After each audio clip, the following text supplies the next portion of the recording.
YouTube live में आप लोगों का स्वागत।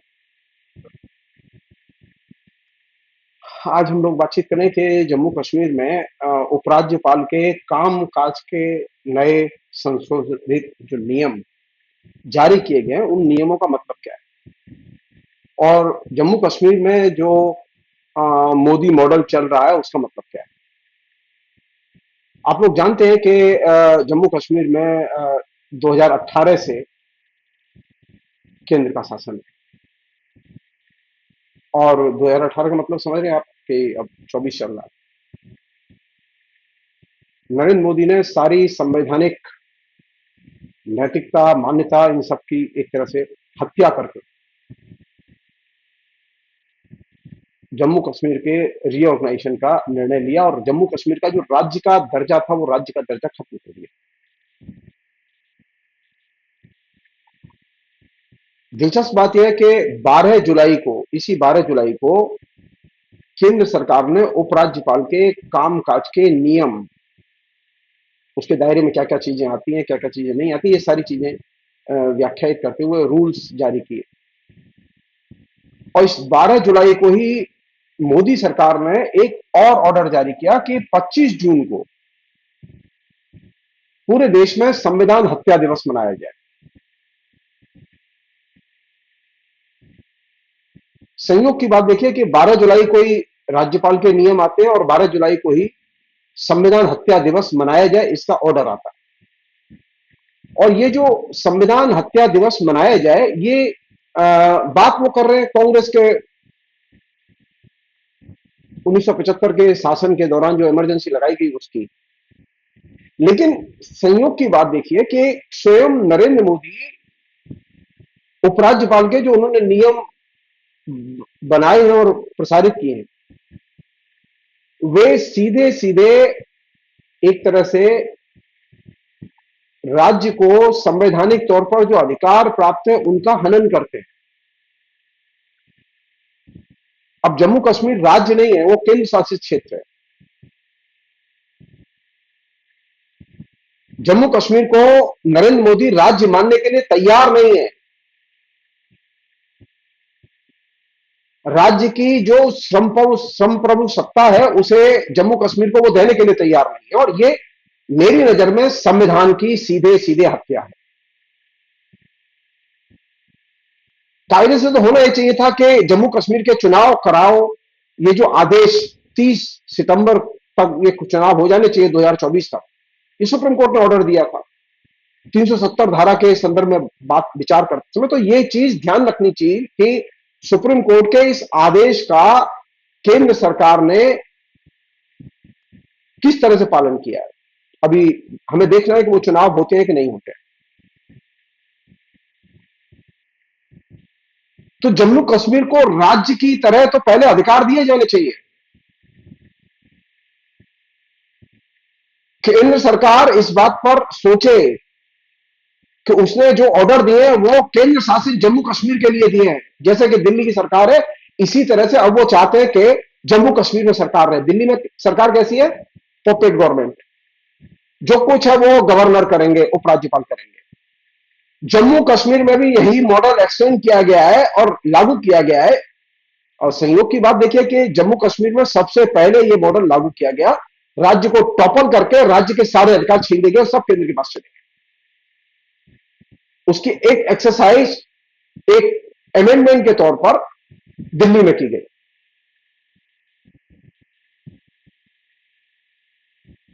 जो लोग ये सोचते हैं कि नरेंद्र मोदी के आने के बाद राज्य खुशहाल होंगे, वे गलतफहमी के शिकार हैं।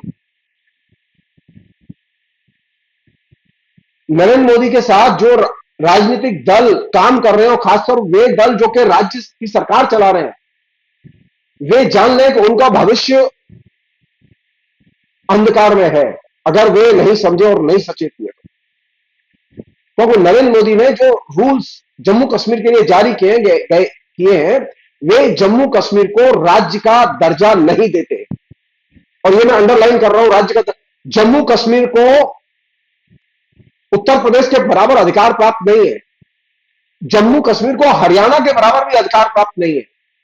यहां तक कि जम्मू कश्मीर को हिमाचल के बराबर भी अधिकार प्राप्त नहीं है। तो ये कैसा राज्य है जिसे नरेंद्र मोदी बनाना चाहते हैं? ये सवाल किया जाना चाहिए कि नरेंद्र मोदी जम्मू कश्मीर के राज्य के पुनर्गठन के प्रश्न पर संविधान के साथ में खिलवाड़ क्यों कर रहे हैं? जम्मू कश्मीर राज्य के तौर पर भारत का हिस्सा है और उसे वही अधिकार होने चाहिए, वही सम्मान्यताएं होनी चाहिए उसके पास में, वही संवैधानिक दायित्व उसके पास होने चाहिए जो कर्नाटक के पास है, तमिलनाडु के पास है, उत्तर प्रदेश के पास है। वही अधिकार जो है जम्मू कश्मीर को भी दिए जाने चाहिए। लेकिन नरेंद्र मोदी एक गेम खेल रहे हैं और वो गेम है हिंदुस्तान के राष्ट्र राज्य को, नेशन स्टेट को डिसमेंटल करने का गेम। उन्होंने शुरुआत इसकी जम्मू कश्मीर से की है, लेकिन यह मॉडल पूरे देश में जाएगा अगर लोग सतर्क नहीं हुए। विपक्ष ने इसे गंभीरता से नहीं लिया और जो नरेंद्र मोदी के साथ लोग हैं, जो एनडीए के घटक दल हैं, उन्होंने गंभीरता से नहीं लिया। तो आप तय मानिए हिंदुस्तान के राज्यों का विघटन तय है, हिंदुस्तान के राज्य अधिकारहीन बना दिए जाएंगे। नरेंद्र मोदी टेस्ट कर रहे हैं जम्मू कश्मीर के बहाने कि राज्यों को कैसे अधिकारहीन बनाया जाए और केंद्र का शासन सीधे लागू किया जाए। यहां यह बताना बेहद जरूरी है कि नरेंद्र मोदी आरएसएस में रहे और आरएसएस के वे स्वयंसेवक प्रचारक के तौर पर उनकी शिक्षा दीक्षा हुई है। नरेंद्र मोदी कोई मॉडर्न एजुकेशन नहीं है। और आरएसएस के जो सरसंघ चालक थे गोलवलकर, उन्होंने अपने कार्यकर्ताओं को और नेताओं को एक ही शिक्षा दी अपने बंच ऑफ थॉट नामक पुस्तक के जरिए, जो कि इन लोगों के दिमाग में बैठी हुई है और इनके आचरण में बैठी हुई है। वो ये कि राज्यों की स्वायत्तता और केंद्र शासित क्षेत्र की स्वायत्तता का कोई अर्थ नहीं है। सब लोग जानते हैं कि जब भाषावार राज्यों का गठन हुआ था आजाद भारत के बाद, आजादी मिलने के बाद, तो भाषा के आधार पर राज्यों के गठन को आरएसएस ने उसका विरोध किया था। आरएसएस इस बात को पसंद नहीं करता था कि राज्यों का गठन किया जाए, जबकि मॉडल ये संविधान निर्माताओं ने चुना था कि हम राष्ट्र राज्य बनाएंगे, यहां विभिन्न राज्य होंगे और राज्यों के पास में अपनी स्वायत्तता होगी और अपने संप्रभु अधिकार होंगे, केंद्र इनमें हस्तक्षेप नहीं करेगा।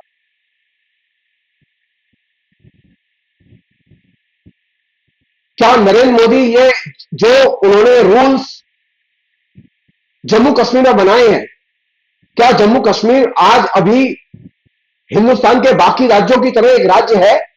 नहीं। सब लोग जानते हैं कि जो 5 अगस्त 2019 को हुआ उसमें जम्मू कश्मीर को डिसमेंटल करके जम्मू कश्मीर को एक केंद्र शासित क्षेत्र बनाया गया और लद्दाख को एक दूसरा क्षेत्र बनाया गया। 2 केंद्र शासित क्षेत्रों में विभाजित कर दिया गया। और 2 केंद्र शासित क्षेत्रों में विभाजित करने का अर्थ यह है कि राज्य को पूरी तरह से डिसमेंटल कर दिया गया। अब राज्य के तौर पर जम्मू कश्मीर का अस्तित्व नहीं है।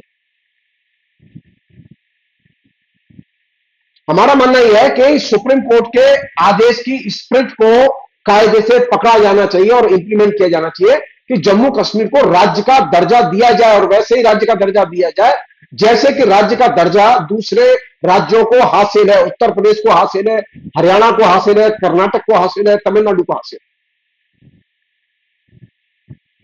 लेकिन नरेंद्र मोदी ये करना नहीं चाहते। क्यों? क्योंकि गुरुजी का आदेश था बंच ऑफ थॉट में कि भारत में राष्ट्र राज्य की जो परिकल्पना है, जो साइंटिफिक परिकल्पना है नेशन स्टेट की, इस परिकल्पना को मत मानो।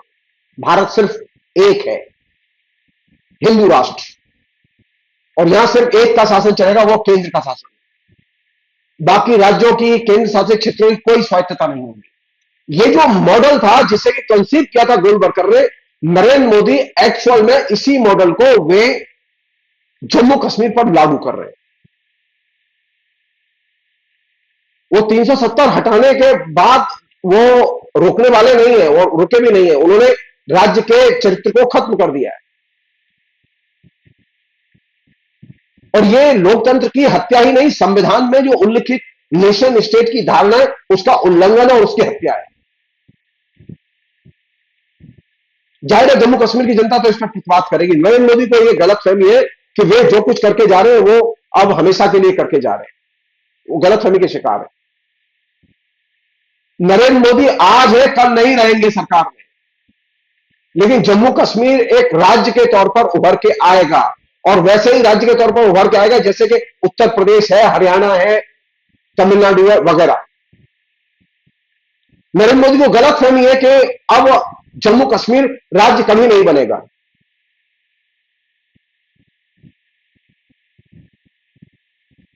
जम्मू कश्मीर पुणे, जम्मू कश्मीर की जनता इस पर रजिस्ट करेगी, क्योंकि जम्मू कश्मीर की जनता ने बड़े संघर्षों के बाद जम्मू कश्मीर को राज्य का दर्जा दिलाने में सफलता हासिल की थी।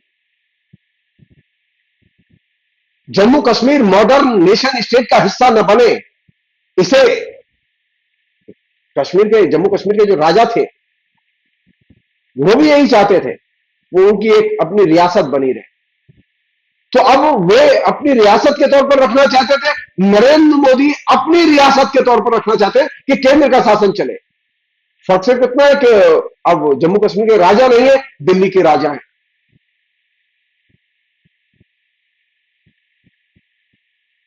तो ये जो नेशन स्टेट को डिमोलिश करने का जो मॉडल, राष्ट्र राज्य को खत्म करने का जो मॉडल, इसकी एक्सरसाइज जम्मू कश्मीर से शुरू हुई है। इस एक्सरसाइज को समझने की जरूरत है। आश्चर्य की बात है, आश्चर्य की बात है कि नरेंद्र मोदी ने नए रूल्स प्रिस्क्राइब किए, उसमें नए रूल्स में राज्य सरकार के पास में कोई काम नहीं छोड़ा उन्होंने। मसलन करप्शन के खिलाफ कुछ करना हो तो राज्यपाल की परमिशन लो, किसी अफसर के खिलाफ में कोई कार्रवाई करनी हो, उसका ट्रांसफर करना हो आईएएस ऑफिसर की, राज्यपाल की पहले परमिशन लो। राज्यपाल की परमिशन के बिना आप किसी के खिलाफ केस भी नहीं दायर कर सकते। किसी केस की अपील करेंगे कि नहीं करेंगे यह भी अब राज्यपाल तय करेंगे। जेल में क्या होगा यह भी राज्यपाल तय करेंगे। पुलिस सिस्टम में क्या होगा, पब्लिक ऑर्डर में क्या होगा, यह भी अब राज्यपाल ही देंगे। तो फिर राज्य की सरकार और उसका चुनाव कराने की बात क्यों की जा रही है, जब सारे काम राज्यपाल करेंगे? तो विधानसभा किसके लिए होगी? सवाल यह है कि जम्मू कश्मीर बाकी राज्यों की तरह उसके पास में समान अधिकार होंगे कि नहीं होंगे। आज की डेट में जो हमारे पास में जो मॉडल है, जो कि उन्होंने नरेंद्र मोदी ने जो जम्मू कश्मीर पुनर्गठन एक्ट जो 2019 में बनाया था, उसके तहत जो उन्होंने ढांचा बनाया, उसमें जम्मू कश्मीर के प्रशासन के पास में कोई अधिकार नहीं होंगे, सारे अधिकार राज्यपाल के पास होंगे। तो फिर ये जनता के प्रतिनिधि करेंगे क्या? जितना जनता के प्रतिनिधि के पास कोई काम नहीं होगा। गवर्नर जो है वो सुप्रीम होगा।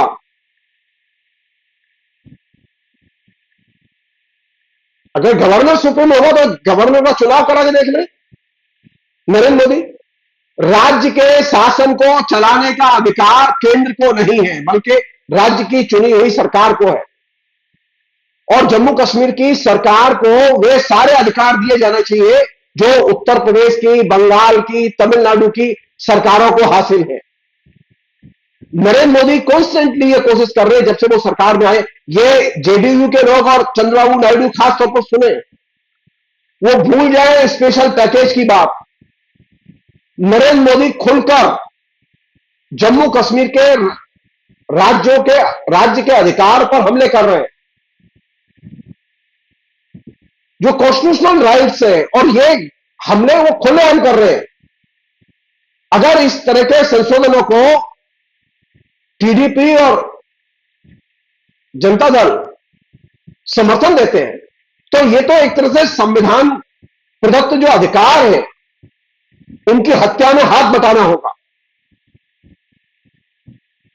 वे लोग भी जो संविधान को प्यार करते हैं, वे लोग खुलकर समझना इस बात को कि आज जम्मू कश्मीर की जनता के अधिकार छीने जा रहे, कल उत्तर प्रदेश की जनता के अधिकार छीने जाएंगे, आंध्रा की, बिहार की जनता के अधिकार छीने जाएंगे। ऑलरेडी ये प्रक्रिया चल रही है बड़े पैमाने पर। बार बार सुप्रीम कोर्ट को हस्तक्षेप करना पड़ रहा है इस प्रक्रिया के खिलाफ।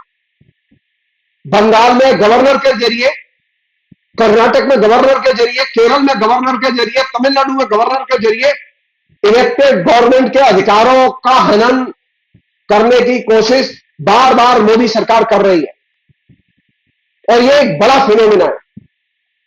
आज नरेंद्र मोदी के शासन में सबसे महत्वपूर्ण चीज जो दांव पर लगी है, वो कौन सी चीज लगी है? राज्यों के अधिकार, जो संवैधानिक अधिकार है, और राज्यों के अधिकारों को संवैधानिक तौर पर कुचलने में नरेंद्र मोदी संविधान का सबसे ज्यादा दुरुपयोग कर रहे हैं। इस तरह से राज्यों के अधिकार तो आपातकाल में भी नहीं छीने गए थे राज्यों के। आपातकाल में भी गवर्नर के पास में यह अधिकार नहीं था कि वो सीधे सीधे यह कहे कि हम वाइस चांसलर हम बनाएंगे। एक साधारण सी चीज, राज्य के विश्वविद्यालयों के वाइस चांसलर के अपॉइंटमेंट का राइट राज्य सरकार के पास है, और वह चयन समिति के माध्यम से वाइस चांसलरों का चयन करती रही है।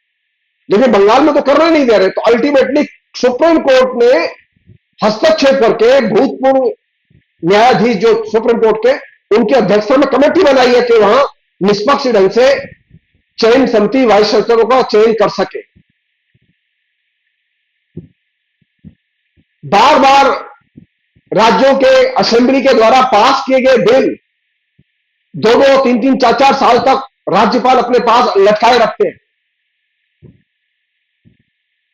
ये क्या है? ये संविधान की हत्या है, नरेंद्र मोदी की भाषा में कहें तो। इस तरह से संविधान की हत्या की कोशिश कभी नहीं हुई है हिंदुस्तान में, जो इधर चल रही है। आखिरी चीज इस पूरे प्रसंग में वो ये कि ये जो कश्मीर में जो इतना प्रेम नरेंद्र मोदी का उमड़ आया है, जम्मू कश्मीर में जो उमड़ आया है, ये कश्मीर का प्रेम दो चीजों की तरफ इशारा कर रहा है। एक तरफ तो संविधान में जो प्रदत्त अधिकार है, उनसे जम्मू कश्मीर की जनता को वंचित किया जा रहा है, उसके अधिकार छीने जा रहे हैं, उन पर हमले कर रही है केंद्र सरकार। दूसरी तरफ जो वहां पर प्राकृतिक संपदा है, जो जम्मू कश्मीर की जनता की संपदा है, जो हिंदुस्तान के राष्ट्र की संपदा है, जिसे हम लोग खनिज संपदा के तौर पर जानते हैं, केंद्र सरकार ने बड़े पैमाने पर जम्मू कश्मीर में जो खनिज संपदा है उसे प्राइवेट सेक्टर को देने का निर्णय लिया है। कई क्षेत्र दिए भी जा चुके हैं। तो ये संविधान की हत्या खाली और संवैधानिक अधिकारों से वंचित करने का खेल खाली जनता के साथ नहीं चल रहा है, बल्कि इसलिए चल रहा है यह कि वहां की जो खनिज संपदा है, उस संपदा को किसी भी तरह से प्राइवेट सेक्टर के हवाले कर दिया जाए। जम्मू कश्मीर में बड़े पैमाने पर यह संपदा है, लेह लद्दाख में बड़े पैमाने पर यह संपदा है, और यह संपदा केंद्र अपने केंद्र शासित क्षेत्र के तौर पर इस इलाके को लाके इस संपदा को निजी क्षेत्र के हवाले करने में लगी हुई है। विभिन्न किस्म की खनिज धातुओं जो बड़े पैमाने पर वहां पर उपलब्ध है, उन धातुओं का निजी क्षेत्र के लिए सस्ती दर पर बिक्री सीधे सीधे जनता की और राष्ट्र की संपत्ति की खुली लूट है। तो एक तरफ संविधान प्रदत्त अधिकारों का हनन, और दूसरी तरफ जनता की जो प्राकृतिक संपदा है, खनिज संपदा, उसकी खुली लूट और उसे निजी क्षेत्र के हवाले करना। यह मॉडल जम्मू कश्मीर में लागू किया जा रहा है। जम्मू कश्मीर की जनता की संपदा हरण करो, पूंजीपतियों के हवाले करो। उसमें अनेक धातु हैं, बड़े पैमाने पर खनिज संपदा है वहां।